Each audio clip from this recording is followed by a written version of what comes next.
কর্ণ, কর্ণ, কর্ণ,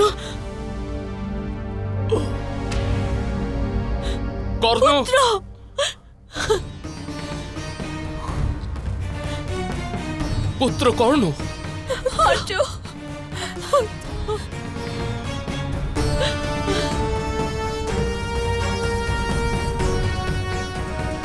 বৈদ্য মহোদয়, এর নিঃশ্বাস এই প্রকারে কেন চলছে? পরিস্থিতি জটিল। দিব্য কবচকুণ্ডল খুলে নেওয়ার কারণে অঙ্গরাজ কর্ণের যে ক্ষত হয়েছে তার উপশম সাধারণ ঔষধিতে নেই। আমি এনার জন্য কিচ্ছু করতে পারবো না। কিন্তু বৈদ্যরাজ, আমার পুত্র অত্যন্ত পীড়াক্লিষ্ট, কিছু তো করুন। রাধা, কর্ণ অবশ্যই ঠিক হয়ে যাবে, বিশ্বাস রাখো। বিশ্বাস? কার ওপর? আপনার ওপর? আমার পুত্রের দৈব শক্তি হরণ করেছে যার পুত্ররা, সে আমাকে আস্থা দেবে? মৌন থাকো রাধা। না স্বামী, আজ আমি মৌন থাকবো না। এরূপ কি শত্রুতা ছিল আমার পুত্রের সাথে, যে দৈব শক্তি নিয়ে নিল? নিজের সন্তানের বিজয় প্রাপ্তির জন্য আপনি এরূপ প্রপঞ্চ রচনা করলেন, আর স্বয়ং নিজেকে ধর্মাত্মা বলেন। আমাকে বিশ্বাস করো রাধা, আমি এরূপ কোনো ছলনা করিনি। তবে আপনার পুত্রের পিতা কেন নিল আমার রাধের দিব্যতা? কি মনে করেছিলেন উনি এ সুতপুত্র? এই কারণে এর সাথে ছল করলেন। আরে আমার পুত্র তো জন্মেই ছিল সিংহাসনে বসার জন্য।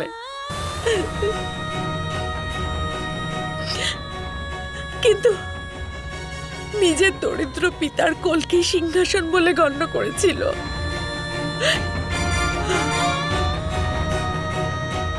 আমার পুত্রের শক্তি তো রাজাদের রাজার সামনে গর্বের সাথে দাঁড়াতে পারত, কিন্তু আমার পুত্রের বাল্যকাল ভৃত্যদের পশ্চাতে দাঁড়িয়ে কেটেছে।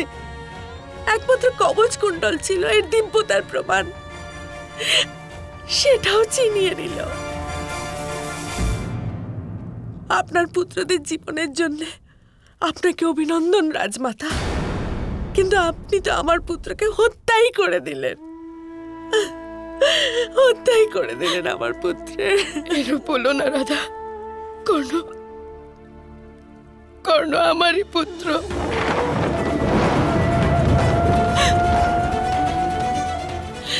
না, যদি আপনার পুত্র হতো তবে এর সাথে এরূপ ছল করা হতো না।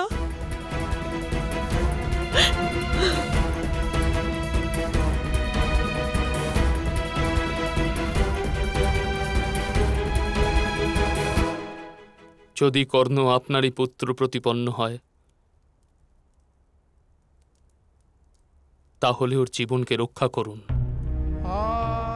আপনার পুত্র নকুল সহদেব তো অশ্বিনী কুমারের বরদান প্রাপ্ত।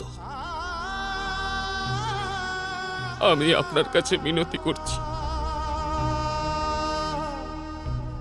আমার পুত্রের পীড়া লাঘব করুন রাজমাতা, লাঘব করুন।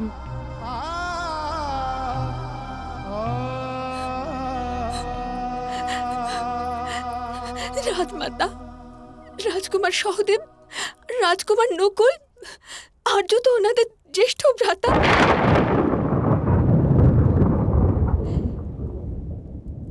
জ্যেষ্ঠ ভ্রাতা সমান মনে করে কি ওনাকে সুস্থ করে তুলতে পারবেন? না বৃষালী, কেন করবেন এরূপ?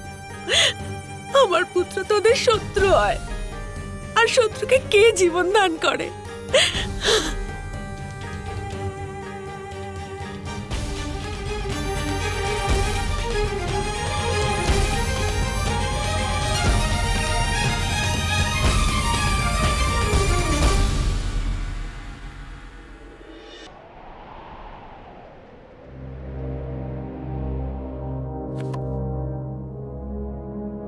যুদ্ধের নিয়ম অনুসারে যদি সৈন্য নাশ হয় অথবা সমস্ত সৈনিক রণভূমি থেকে পলায়ন করে তবে রাজাকে সমর্পণ করতে হয়।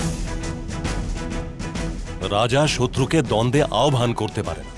সেই কারণে যুদ্ধে টিকে থাকার জন্য আমাদের আরো বড় যুদ্ধ প্রয়োজন। আমাদের 7 অক্ষৌহিনী সেনা রয়েছে, আর আমাদের শত্রুর কাছে নয়।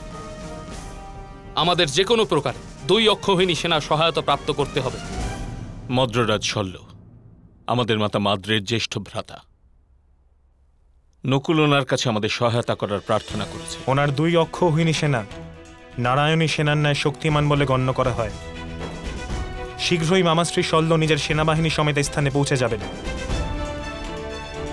অর্থাৎ আমাদের সেনা সংখ্যা ও শক্তির দিক থেকে কৌরবের সমান হয়ে যাবে।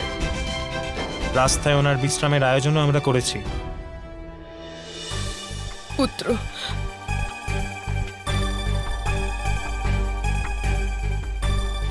মাতা,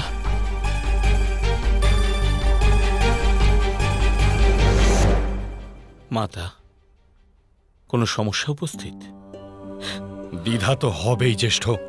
আমাদের মাতা শত্রুগণের শিবিরে বাস করছেন। করছিলেন ভ্রাতা ভীম, এখন উনি আমাদের কাছে। প্রণিপাত মাতা।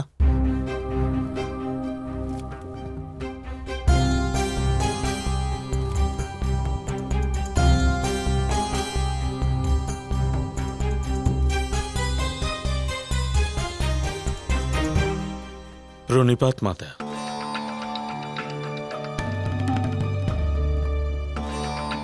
কি হয়েছে মাতা? আপনার মুখে প্রশান্তি নেই কেন? এতদিন পর নিজের পুত্রদের সাথে সাক্ষাৎ করে আপনি প্রসন্ন নন? না পুত্র, এক মাতা ক্রন্দনরত। আজ সে মাতা অশ্রু মোছাবার সময় এসেছে। কার মাতা? অঙ্গরাজ কর্ণের মাতা। নকুল, সহদেব, তোমাদের দুজনকে এই মুহূর্তে আমার সঙ্গে যেতে হবে। অঙ্গরাজ অত্যন্ত পীড়াগ্রস্ত পুত্র। কি হয়েছে মাতা? কিরূপ পীড়া? পুত্র, অঙ্গরাজ কর্ণ অত্যন্ত আঘাতপ্রাপ্ত। যদি শীঘ্রই তার নকুল আর সহদেবের দিব্য ঔষধ প্রাপ্তি না হয় তবে তার পীড়া থেকে মুক্তি অসম্ভব। আমাকে ক্ষমা করুন রাজমাতা কুন্তী। যুদ্ধে কৌরবদের যত যোদ্ধা আহত হবে তাদের কি রাজকুমার নকুল তথা সহদেব সুস্থ করে তুলবে? তবে তো যুদ্ধ করাই ব্যর্থ। এখনো যুদ্ধ আরম্ভ হয়নি। এই সময় কোন পীড়িতকে রক্ষা করা ধর্ম। অঙ্গরাজ কর্ণ আপনার পুত্রগণের ওপর দয়া করবেন না মাতা। যদি ওনার হৃদয় দয়া অথবা ধর্ম থাকত তাহলে দুধসভায় আপনার পুত্রবধূর বস্ত্রহরণ হতো না মাতা। মানুষ তার পরিস্থিতির অনুযায়ী আচরণ করে পুত্র। এই মুহূর্তে পরিস্থিতি ভিন্ন প্রকার। আজ পরিস্থিতি কিরূপে ভিন্ন মাতা?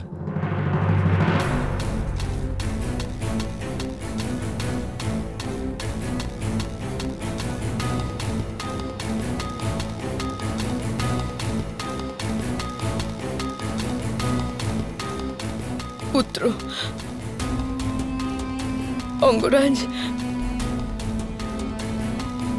অঙ্গরাজ কর্ণ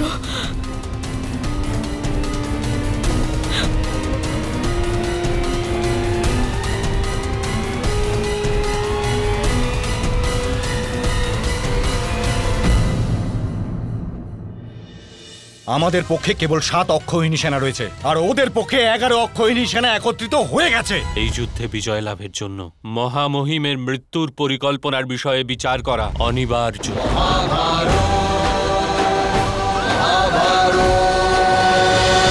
মহাভারত।